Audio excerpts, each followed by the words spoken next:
The laboratory was silent on that winter dawn, except for the soft hum of state-of-the-art equipment. Dr. Ethan Vaughan adjusted the electrodes on his temple once more, while closely observing the neural patterns dancing on the monitor in front of him. After 2 decades dedicated to studying human consciousness, he was about to cross a frontier that would forever change our understanding of reality. The experiment with the synergic field began like many others, an attempt to map the invisible connections between mind and matter. But something extraordinary happened when Ethan synchronized brain frequencies with the underlying quantum field. The coffee on his desk began to ripple without anyone touching it, and the laboratory lights flickered in a pattern that seemed to respond to his thoughts.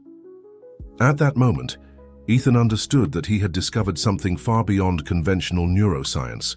The synergic field wasn't just a theory, it was a fundamental force of the universe, as real as gravity, but infinitely more malleable. And most surprisingly, human consciousness could interact directly with it. The implications were dizzying. If physical reality could be influenced by the conscious mind, then everything we considered solid and immutable was, in fact, a reflection of our collective beliefs. As a neuroscientist trained in the most rigorous scientific tradition, Ethan had always sought to separate facts from fantasies. Now, ironically, his experiments proved that this very separation was illusory. As the weeks went by, Ethan began to document subtle changes in his environment whenever he focused his attention with specific intent. Objects shifted slightly in position, plants grew at accelerated rates, and even the weather seemed to respond to his emotional states. It was as if the universe were a vast, interactive hologram, and he had just discovered the source code. But with each new discovery came even deeper questions. If reality was malleable, why did humanity remain trapped in patterns of limitation and suffering? Why couldn't we simply manifest a world of abundance, peace, and harmony? The answer began to reveal itself through the experimental data itself. There was a matrix of collective beliefs so deeply rooted in our psyche that it acted as an invisible prison. Ethan's research echoed the writings of neuroscientist Carl Pribram, who proposed the holographic model of the brain, and physicist David Bohm's theories on the implicate order of the universe. Both suggested that our perception of reality was a projection, a hologram generated by the interaction between consciousness and the quantum field. As night fell in the laboratory, Ethan realized he was facing a crucial choice. Should he share his discoveries with the world, risking destabilizing the power structures that benefited from collective ignorance? Or should he first seek a deeper understanding of this power, preparing for the inevitable resistance that would arise? The answer came through an unexpected event. While reviewing his data, Ethan noticed a recurring pattern in the fluctuations of the synergic field, an energy signature suggesting that he wasn't alone in his discoveries. Somewhere, other awakened minds had already trodden this path before him. The first indication that he was being watched came through a seemingly innocent email. A collaboration proposal from a research institute Ethan had never heard of, but there was something between the lines, an unsettling familiarity with details of his research that he had never shared publicly. That same afternoon, while organizing his notes on the latest manifestations of the synergic field, Ethan noticed a pattern in the interferences that occasionally disturbed his experiments. They weren't random noise, as he had initially assumed, but deliberate signals, like fingerprints left by other consciousnesses manipulating the same field. The discovery led him to a deep investigation of marginal scientific literature, the kind that rarely found space in conventional journals. In obscure articles and abandoned theses, he began to find clues that other researchers had approached the truth about the holographic nature of reality. But invariably, their research was abruptly interrupted. Their laboratories closed due to lack of funding, or they simply disappeared from the academic community. The work of Dr. Jacob Greenberg, particularly his synergic theory of reality, offered notable parallels with Ethan's discoveries. Greenberg had proposed that consciousness was a non-local field that could interact directly with the fabric of reality. His mysterious disappearance in 1994 gained a new and sinister perspective in light of current discoveries. It was during One of these nights of research that Ethan received the visit that would change the course of his journey. Samantha Chen, a former postgraduate colleague, appeared in his laboratory without warning. Her eyes carried an ancient knowledge that Ethan had never noticed before, and her words were charged with urgency. "They're coming, Ethan. You've meddled with forces that some prefer to keep hidden, but you're not alone. There are others like you, like us, who understand the true nature of reality. We need to leave now." As Samantha spoke, Ethan felt a disturbance in the synergic field around the laboratory. It was as if several consciousnesses were converging on his location, creating an interference pattern that he recognized from his experiments. But this time, the energy had a clear purpose: silencing. In a matter of minutes, Ethan had to abandon 2 decades of documented research. But as he followed Samantha through the dark corridors of the Institute, carrying only an external hard drive with his most crucial data, a certainty consumed him. The truth about holographic reality was much bigger than his individual discoveries. It was an ancient knowledge that had been preserved through the centuries by awakened minds, waiting for the moment when humanity would be ready to understand it. The monastery emerged from the mist like a vision from another world. Its ancient, stone walls rose against the Coloradan sky, but there was something different about this place, a subtle vibration that Ethan recognized immediately. The synergic field here was denser, more ordered, as if it had been cultivated by centuries of conscious practices. Samantha led him through corridors lit by oil lamps, explaining in whispers that this place was much more than it appeared. "Monasteries have always been perfect facades," she said. "Who would suspect that the greatest advances in understanding consciousness were happening in places dedicated to meditation?" In the great central hall, Ethan encountered a vision that defied his expectations, a state-of-the-art laboratory harmoniously integrated into the ancient environment. Monks in traditional robes operated sophisticated equipment alongside scientists in white coats. On the walls, complex mandalas revealed themselves surprisingly similar to the patterns he had observed in the synergic field. "Welcome to the Nexus," introduced an elderly man who approached silently. "I'm Daniel Bohm. Yes, a descendant of that Bohm," he smiled, noting the recognition in Ethan's eyes. "My grandfather was one of the first modern physicists to understand that the reality we perceive is just the tip of the iceberg. He called it the explicate order, a superficial manifestation of something much deeper."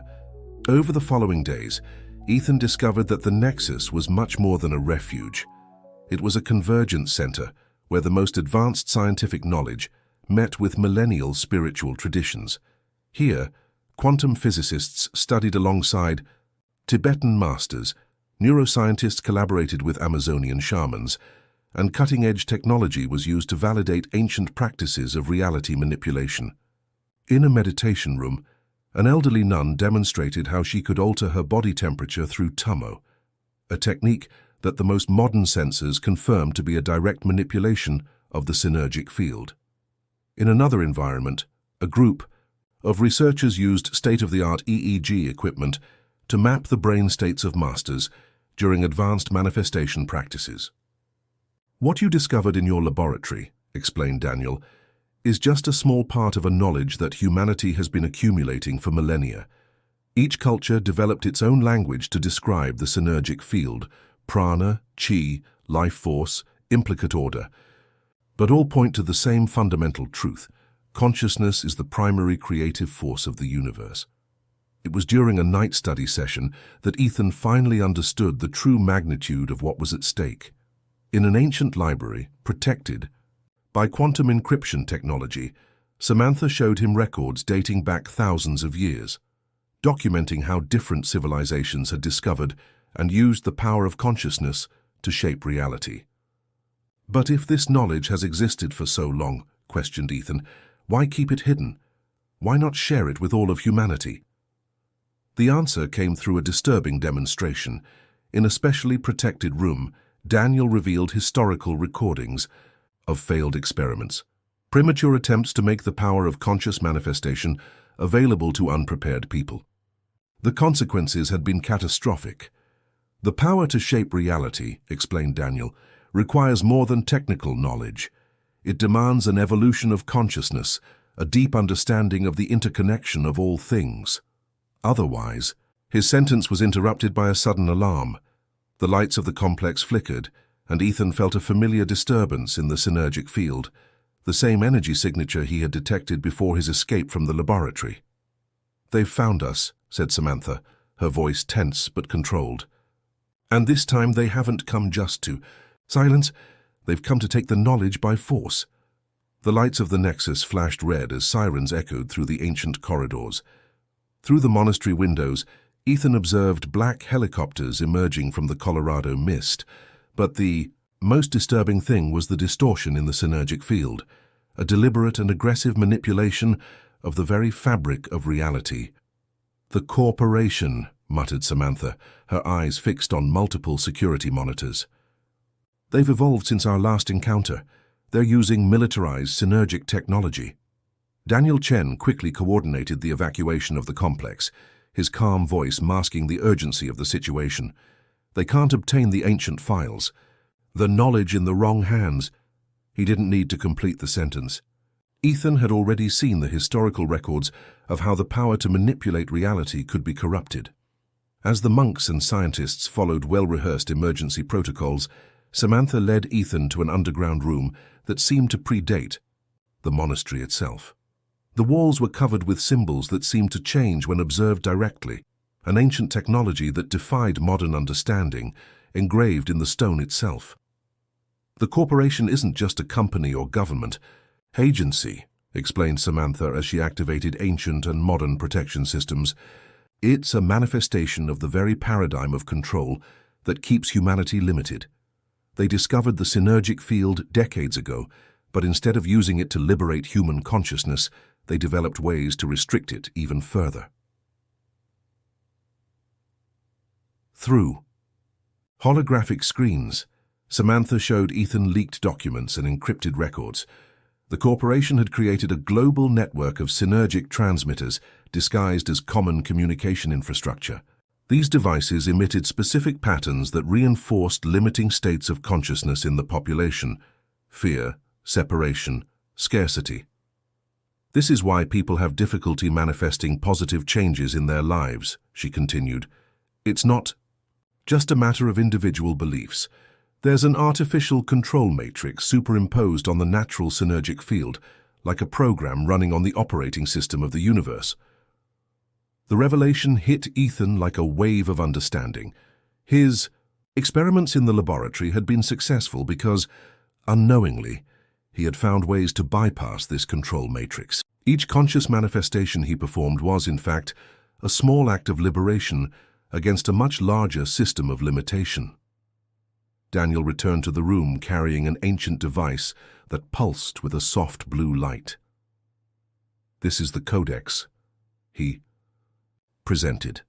"An artifact that contains not only the knowledge of how to manipulate the synergic field, but also the keys to dismantle the control matrix. It was created by the ancients, foreseeing a time when humanity would need to awaken rapidly." The entire building shook. Above, they could hear the sound of explosions and conflict. But it wasn't a conventional combat. It was a war being waged simultaneously on the physical plane and in the synergic field.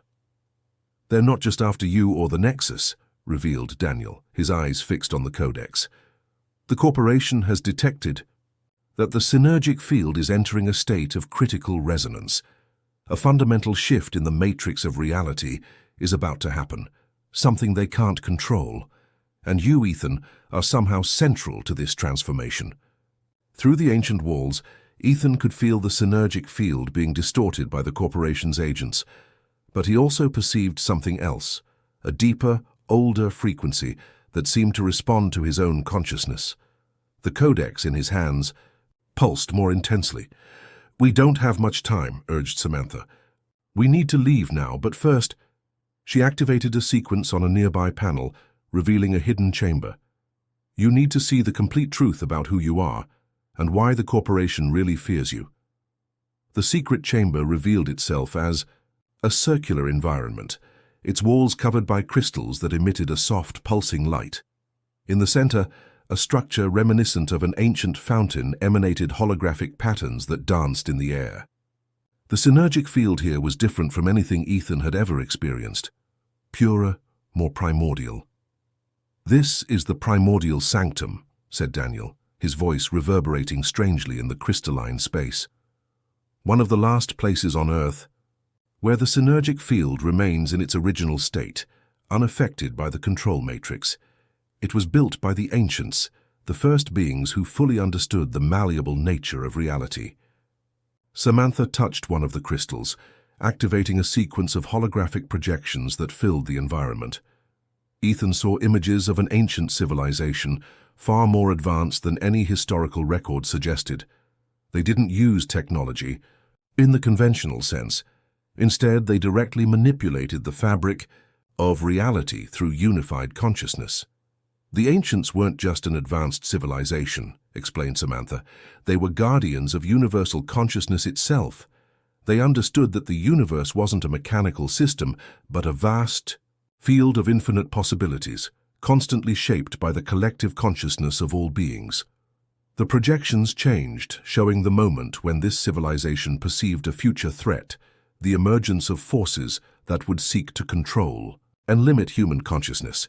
In preparation, they created the Codex and established a lineage of guardians who would keep alive the knowledge of the true nature of reality.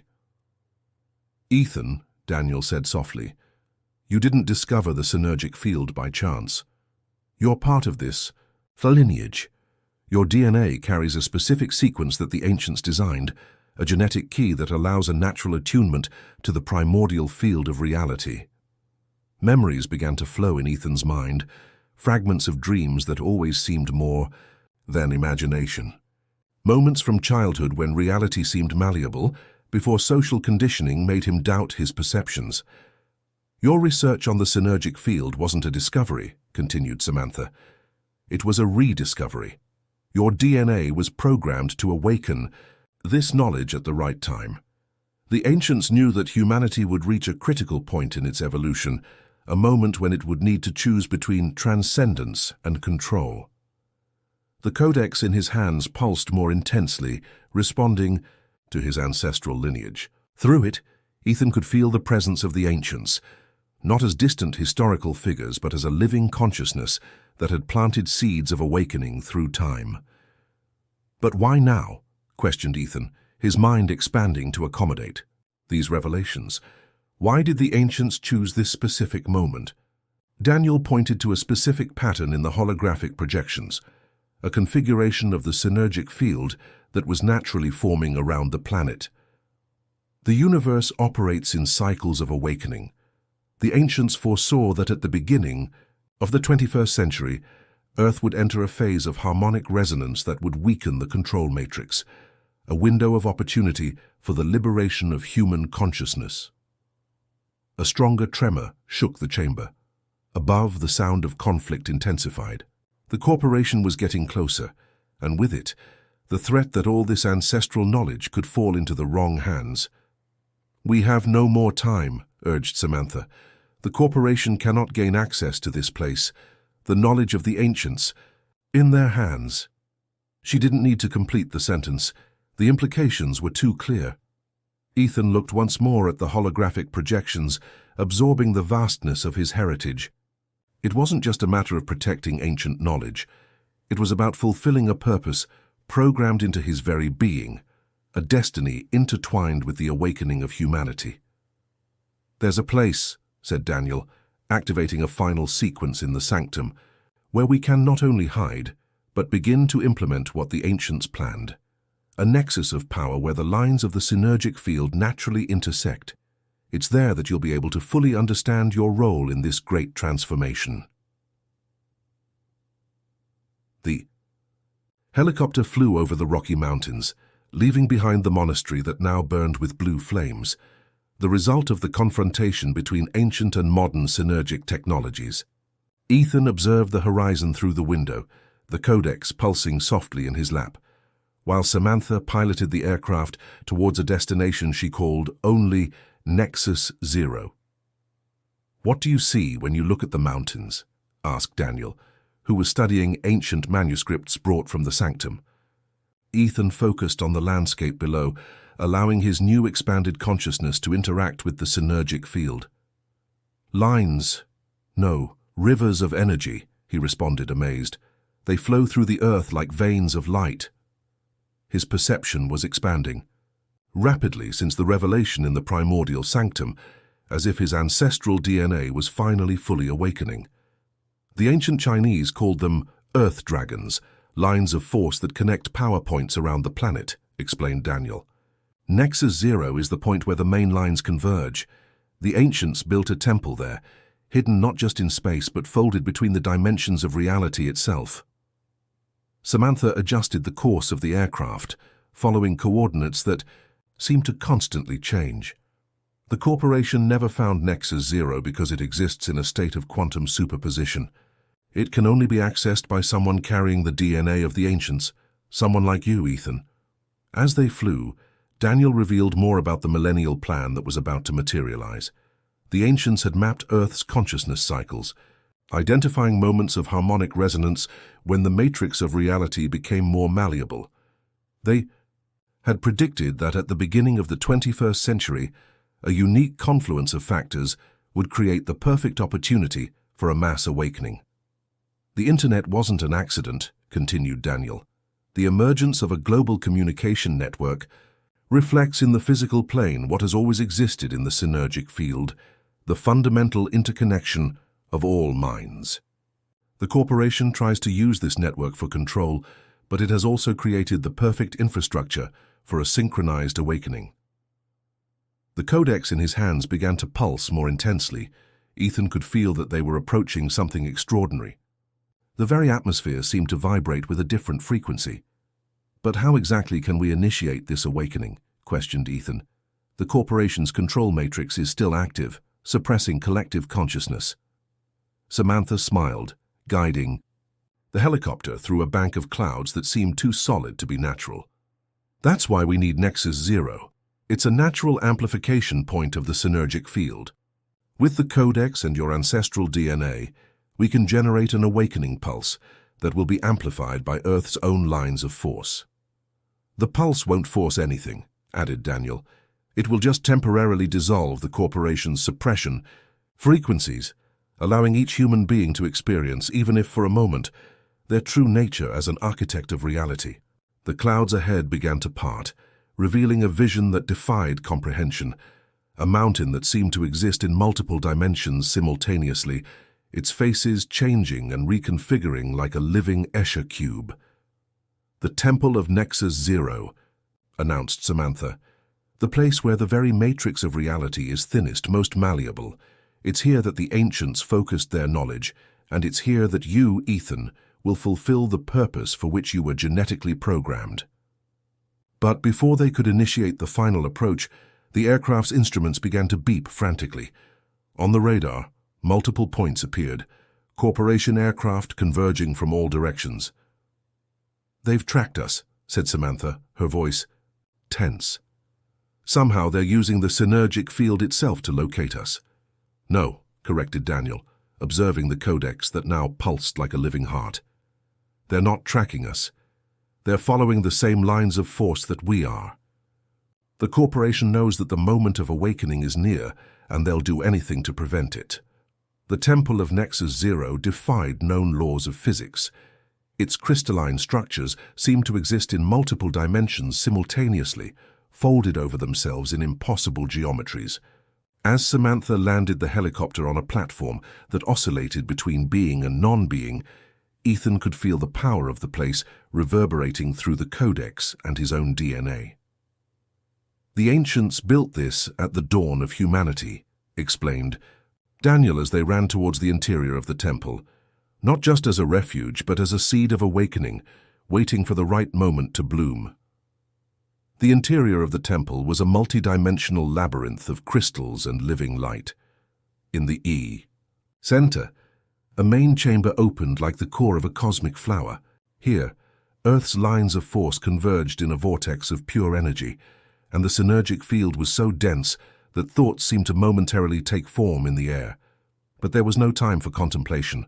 Through the crystalline walls, they could see the corporation's aircraft approaching, black machines that seemed to absorb light itself. The synergic field began to distort with hostile interferences.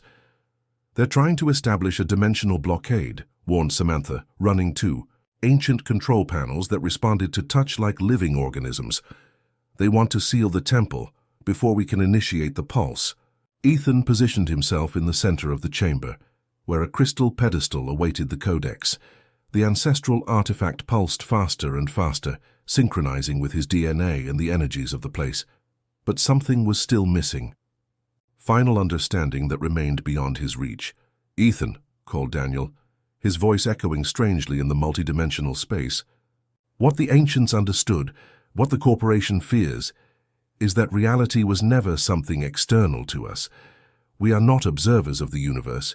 We are the universe itself, observing itself, creating itself through our collective consciousness." The first impact hit the temple. Through the crystalline walls, Ethan saw corporation agents using advanced synergic technology, suits that allowed them to manipulate reality in a limited but lethal way. Samantha and Daniel ran to activate the temple's ancient defenses. "The control matrix," continued Daniel between explosions of synergic energy, "isn't just a technological suppression system. It's a collective illusion, a shared dream of limitation that we accept as real. The pulse won't destroy this illusion. It will show each human being that they have the power to choose a different dream." Ethan closed his eyes, allowing his expanded consciousness to perceive the complete truth. Through the codex and his awakened DNA, he could feel every mind on the planet, billions of points of light connected in an infinite web of consciousness. The corporation's control matrix was like a dark mist over this web, but he could also feel something else. A collective desire to awaken, a thirst for freedom that no control system could completely suppress. "Now, Ethan!" shouted Samantha. As the temple's defenses began to yield, "The alignment is perfect." With a clarity that transcended common thought, Ethan understood that the pulse wasn't something he should generate. It was something he should allow to flow through him. His role wasn't that of conqueror or savior, but of catalyst for an awakening that was already mature in the collective unconscious of humanity. The moment of singularity came when the first team of corporation agents burst into the central chamber. Their synergic suits distorted reality around them, but Ethan could see through the technology. He could see the humans behind the masks, as trapped in the illusion as those they sought to control. With a movement that seemed both an embrace and a surrender, Ethan united his consciousness with the codex and the energy vortex of Nexus Zero. The pulse that emanated wasn't a wave of force, but a note of absolute clarity, a moment of crystalline truth that reverberated through the global synergic field. For an instant that contained eternities, every human being on the planet experienced their true nature as co-creator of reality. Veils of conditioning were temporarily lifted, allowing each consciousness to glimpse its infinite potential. The synergic weapons of the corporation agents simply ceased to function, not by force, but because their operators remembered who they really were. The very walls of the temple seemed to sing in harmony with the frequency of awakening. The dawn that followed the awakening pulse was different from any other in human history. The sun rose over a world where billions of people had experienced, even if briefly, their true nature as architects of reality. The veil of illusion had been lifted, and although not everyone maintained the complete clarity of that singular moment, something fundamental had changed in the field of collective consciousness. In the temple of Nexus Zero, Ethan observed through the crystalline walls as the new day dawned.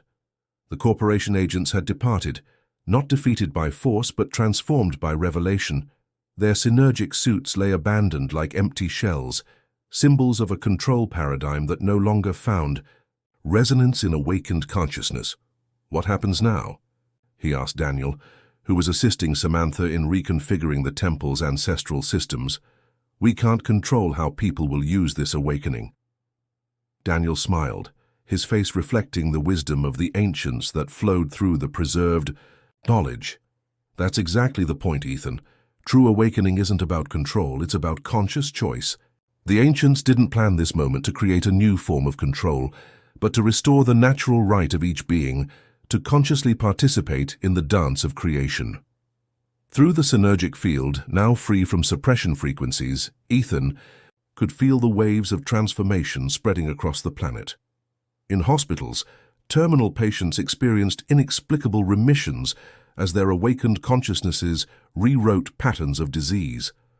In conflict zones, weapons simply stopped working when their operators recognized the fundamental unity they shared with their supposed enemies. But the deepest change was happening at the level of everyday relationships. People were awakening to the understanding that their thoughts and emotions weren't just reactions to an external reality, but creative forces that actively shaped the field of shared experience. The pulse didn't create anything new, explained Samantha, joining them in observing the dawn. It just removed the barriers that prevented us from seeing what we always were. Each person now has the opportunity to consciously choose which reality they want to co-create. In the world out there, structures based on the old paradigm of separation and scarcity began to naturally dissolve. The global economy was undergoing an organic transformation as people awakened to new forms of abundance and collaboration. Technology itself was evolving rapidly, no longer limited by beliefs in impossibilities. The codex, now integrated into the temple's systems, pulsed with a gentle frequency, no longer an artifact of power, but a reminder of the ancestral wisdom that had always been present in human consciousness. Ethan now understood that his role was never to be a savior or leader, but a catalyst for an awakening that was already mature in the heart of humanity. There will be challenges, Daniel acknowledged, observing the news arriving from all over the world through the temple's systems. Some people will fear this freedom. Others will try to use their awakened power for selfish purposes. But for the first time in modern history, these choices will be made consciously, not under the veil of forced ignorance. Samantha activated a holographic projection of the global synergic field, revealing how the ancient lines of force of the earth were reorganizing into new patterns of harmony. Our task now is different, she said. No longer guardians of a secret, but facilitators of an ongoing transformation. Nexus Zero will become a learning center where people can come to understand more deeply their nature as architects of reality.